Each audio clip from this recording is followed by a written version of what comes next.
ابو جہل آ گیا حضور علیہ السلام کی بارگاہ میں کہ نبی ہیں تو بتائیں میری مٹھی میں کیا ہے. ویسے نبی چونکہ نبا ان سے مشتق ہے، خبر غیب کے مخبر کو نبی کہتے ہیں.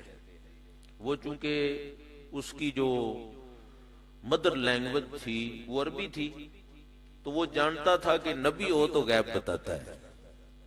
تو اب نبی کا کلمہ پڑھ کے بھی اگر کوئی عقیدے کا منکر ہو جائے تو پھر اس کا تو کوئی علاج نہیں نا.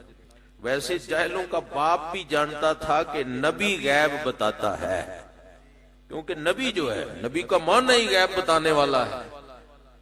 یہ تو حضور علیہ الصلوۃ والسلام تو مصلی امامت پہ کھڑے ہیں نا مسجد اقصی میں. ویسے قرآن میں سورہ نمل ہے جس نے ہمیں یہ بتایا ہے کہ نبی تو چیمٹی کی آواز کو بھی سن لیتا ہے، اور وہ 3 میل دور ہی کیوں نہ ہو. ویسے چیمٹی کو اگر اٹھا کے کان کے پردے میں رکھ دیا جائے پھر بھی اس کی آواز نہیں ہوتی.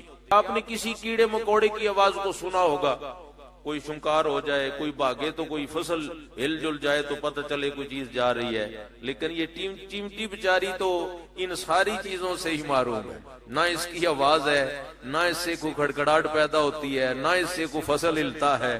لیکن اللہ کا پیغمبر اس چیمٹی کی بولی کو بھی سن لیتا ہے، اور سن کے مسکراتا بھی ہے کہ یہ چیمٹی ہے نا بیچاری، اس نے تو اپنا خیال ہی ظاہر کرنا ہے. اس پر بڑا کلام ہے، لیکن میں اس اشارے پر اکتفا کرنا چاہتا ہوں. یہ جو مسجد اقصی میں سیدنا سلمان پیغمبر پیچھے کھڑے ہیں، وہ اگر چیمٹی کی آواز کو سنتے ہیں تو پھر جو مصلی امامت پہ کھڑا ہے اقصی دے وچ آقا میرے پڑھ کے نماز پیچھے تیرے نبیاں نو بھی کہنا پیا تیرے جیا کوئی نہیں. تو جس ہستی کو اللہ نے بے مثل و بے مثال بنایا ہے، آخر وہ بھی کوئی قوت سماعت رکھتی ہے کہ نہیں رکھتی، اور کوئی قوت بصارت رکھتی ہے؟ نبی کی آنکھ سے کون سی چیز چھپی ہوئی ہے؟ تو بات آگے چلی جائے گی. ابو جہل یہ بات سمجھتا تھا کیونکہ اس کی مادری زبان عربی تھی کہ نبی غیب بتانے والے کو کہتے ہیں، اس لیے وہ کچھ چھپا کے لے آیا. نبی ہیں تو بتائیں میری مٹھی میں کیا ہے.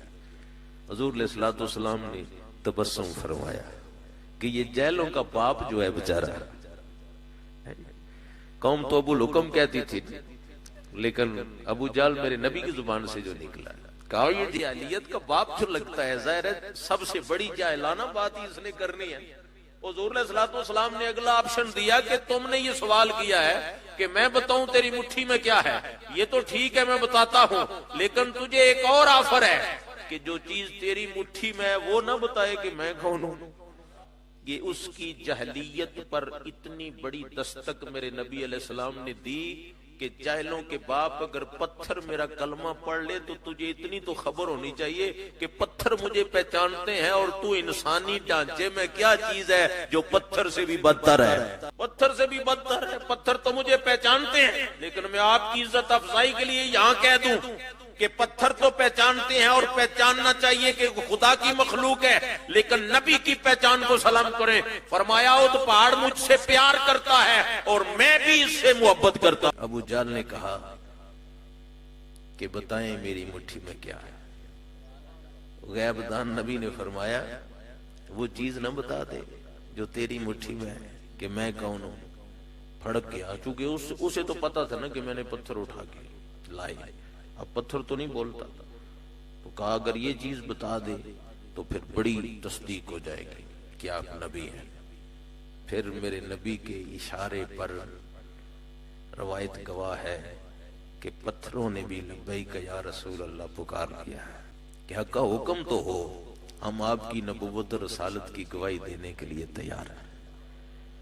پتھروں نے بھی کلمہ پڑھا، درختوں نے بھی کلمہ پڑھا.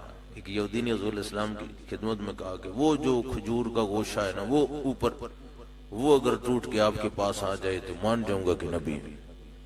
کہا تسلی کر لو، مان جاؤ. کہا جی مان جاؤں. حضور نے اشارہ کیا کہ آ جاؤ، تو کھجوریں حضور کے پاس آ گئی. اس نے کہا ٹھیک ہے جی، نصیب میں ہو نا تو کلمہ پڑھ لیا.